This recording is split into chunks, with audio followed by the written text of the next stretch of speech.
Hey everybody, this is Mike with Free Roaming Photography, and I am up here in northern Grand Teton National Park and looking for some birds and doing a snowshoe hike.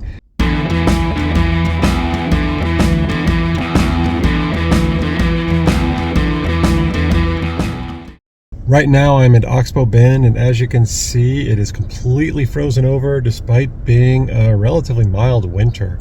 So there's only one or two places I would expect to find water. One is right at the Jackson Lake Dam where the water's coming out, and, well, not much else. Jackson Lake if it's not frozen over, but it's probably frozen over by now. So my time right now is probably best spent going out on a snowshoe hike, so I'm going to go do that and see if anything is out in the forest.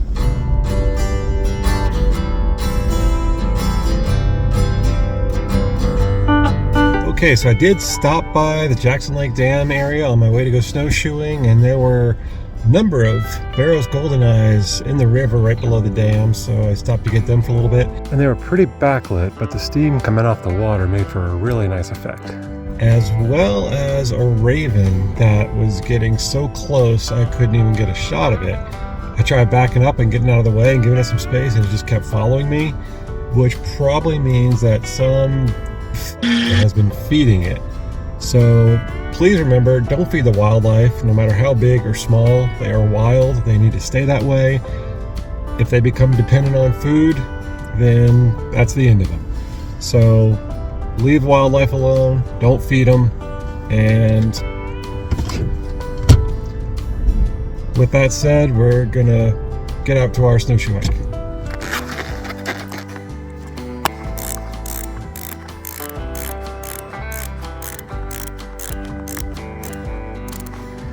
If your snowshoe system is anything other than that, I'd highly recommend upgrading.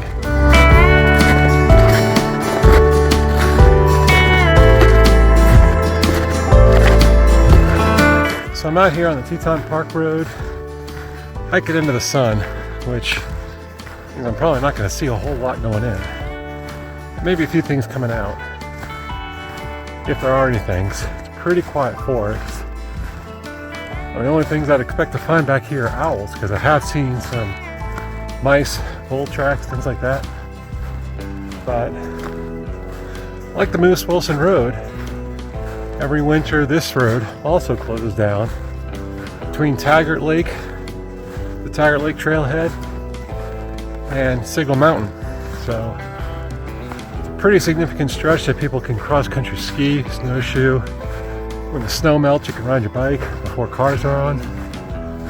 So it's a great little alternative during the winter and shoulder seasons. But maybe I'll catch some of the shade so I can actually see some stuff. But yeah, see what kind of birds, if anything, is out here.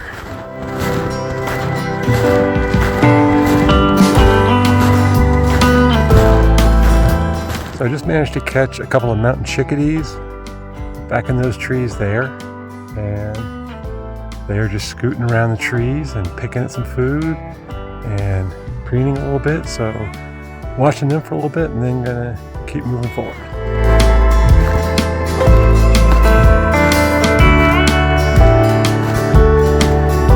Okay, thus far I have gone about a mile and a quarter, and the road at this point kind of opens up into flats, so probably wouldn't be too many birds out there, maybe one or two, but really I kind of want to stay in the woods. Also, just about a quarter mile that way, as the raven flies, maybe not even that much, is Jackson Lake, which to my surprise is still not even frozen.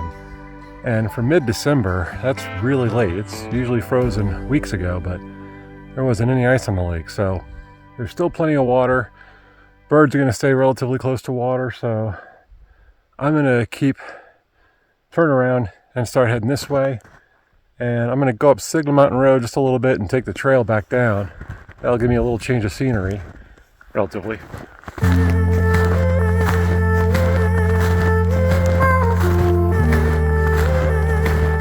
I'll do my best to abide by that speed limit as I blaze a new snowshoe trail uphill through several inches of snow.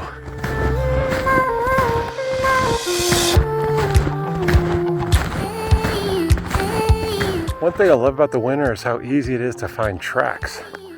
So right here, you can see we have what looks like elk tracks. And you can tell it's an elk from the size of the hoof print as well as the gait, the distance between the steps. And you can tell they're going this way up the road because you can see where they dragged their hoof. And it continued up the road and went into the woods, it looks like. It's usually joined the rest of the herd migrating down to the National Elk Refuge, but for some reason, these are pretty fresh tracks and he is running a little bit behind.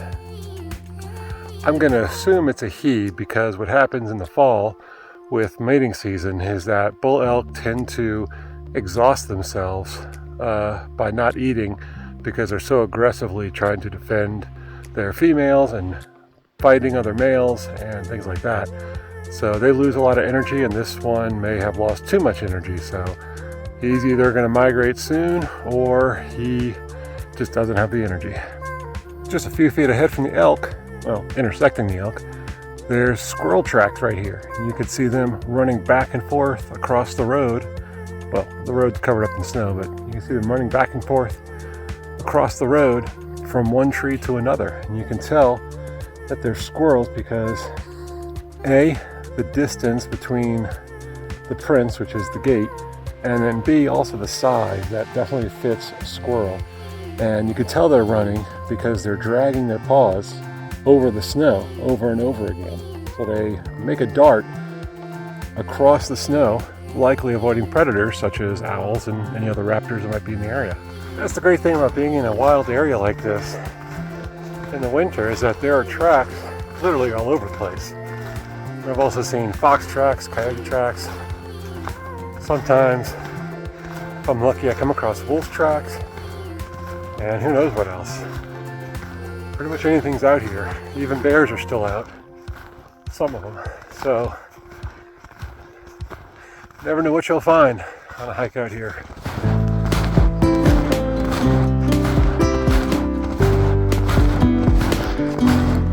One thing I've also been doing as I've been walking along is trying to keep an eye on these bigger spruces and firs that are mixed into the forest back there.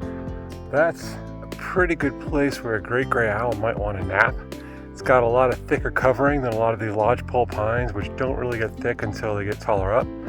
And great grays tend to only nap about 10 to 20 feet off the ground.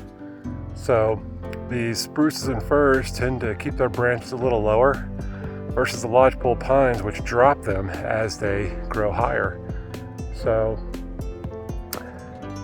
typically that's been my experience in seeing great grays while they're napping, which they would be right now because it's still bright outside. So been looking in those, scanning all the branches, roughly 10 to 20 feet and a little more, just in case. But should be up at the Signal Mountain Summit Trail soon, which is a 3-mile hiking trail which goes up to the summit from Signal Mountain Campground, and I will cut back down that way to get back to the main road.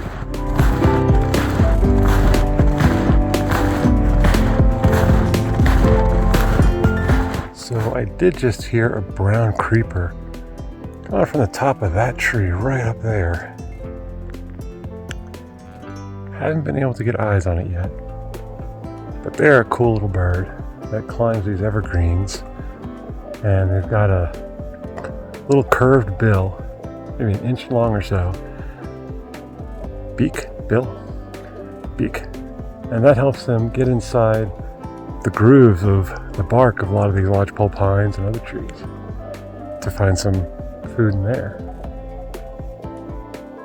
It may have flown off. Oop. It is still up there. So I'm going to give it a couple minutes, see if it comes out for a shot. Well, it's been a couple of minutes. I haven't heard anything else. So my assumption is that it has flown away and gone somewhere else. So we're gonna keep moving.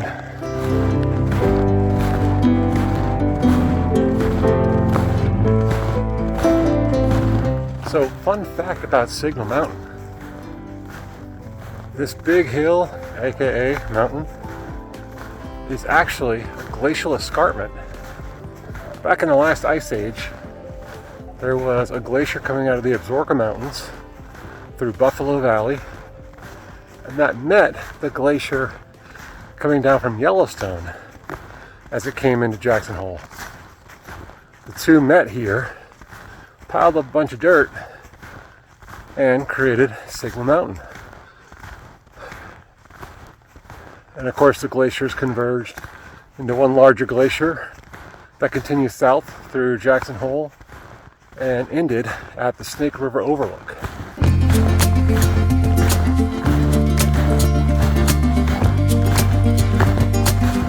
So just got a quick glimpse of a brown creeper, and I can't be sure that it was not the same one we saw back there. So either way, another new bird to add to the list for today, and should be at the trail pretty soon, and then we'll see what we can find elsewhere in the park. I might be jinxing it by saying I'm almost at the trail, because as soon as I finished that last clip, the Canada jay just came flying from out of nowhere, and had some great opportunities with him before he flew farther back into the forest. So looks like some birds are coming out, and let's see what else we can find.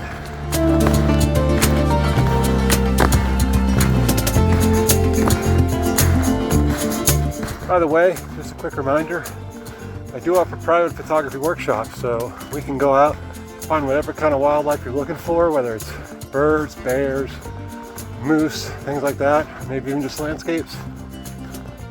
Also, if you're interested in birds, I have a spring birding migration workshop where we spend 2 days counting up and photographing as many birds as we can find.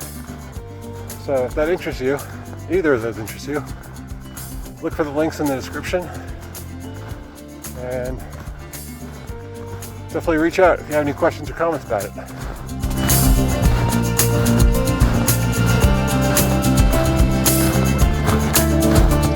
Alright, so I'm back in my car now, which means I am going to go search a few other spots for some birds. Jackson Lake is not frozen, so we're going to go check that out, as well as the dam again, see if anyone else has shown up in the time we were snowshoeing.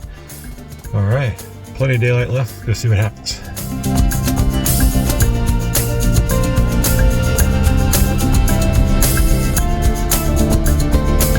Alright, so I am back at Oxbow Bend, and I did stop off at the Jackson Lake Dam area and saw some more mallards now with the Barrow's golden eyes, so that was nice to see. And I was getting some shots of them, but then a couple got out of their car and walked toward them, and they swam farther down the river. So came down here to Oxbow Bend, but not seeing a whole lot going on, so gonna keep moving down the road, maybe take a side road or two and see what we can find down there.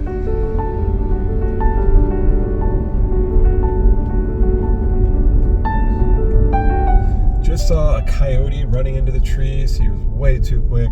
By the time I picked up my camera, he was already back in the trees. So missed that one, but definitely some wildlife coming out, so that's exciting to see. And let's see what's back here.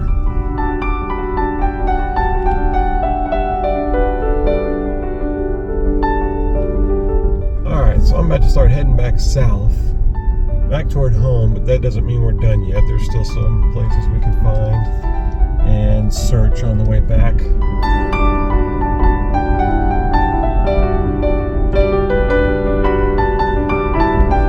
Alright, so right now I am down on the Moose Wilson Road.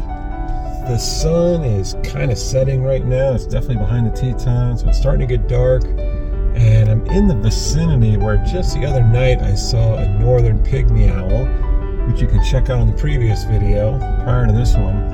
So I'm kind of hoping to spot that again, along with anything else that comes out. I'm taking my time to let the light get a little bit darker. It's going to be a little tricky to shoot if that happens, but at the same time, that's when the owls start to come out. So I'm going to creep around here and see if there's anything of interest that pops out or that I can see in any of these trees.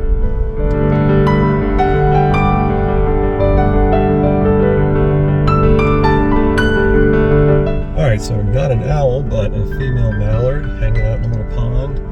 So that's something. And keep going. See else we discover back here.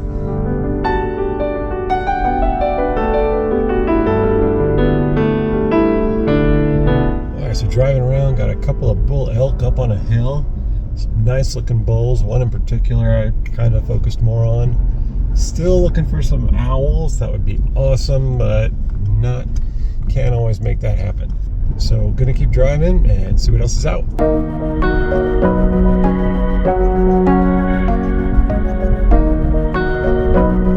Just got a nice shot of a moose feeding from a pond, so great reflection.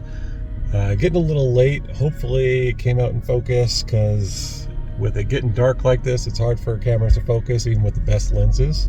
So I'm gonna keep creeping along and see if I can spot any blobs in exposed bare trees. Otherwise, look for anything else and keep going.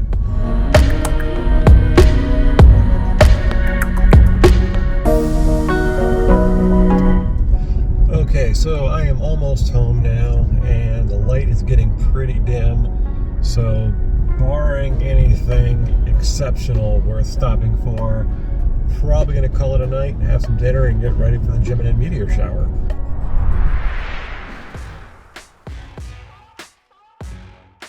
So, if you have any questions or comments, feel free to leave them down in the comments below. If you're interested in any of those workshops, be sure to look for the links in the description. And like and subscribe if you enjoyed this video. There's plenty more to come and see. So, thanks for watching. Happy trails.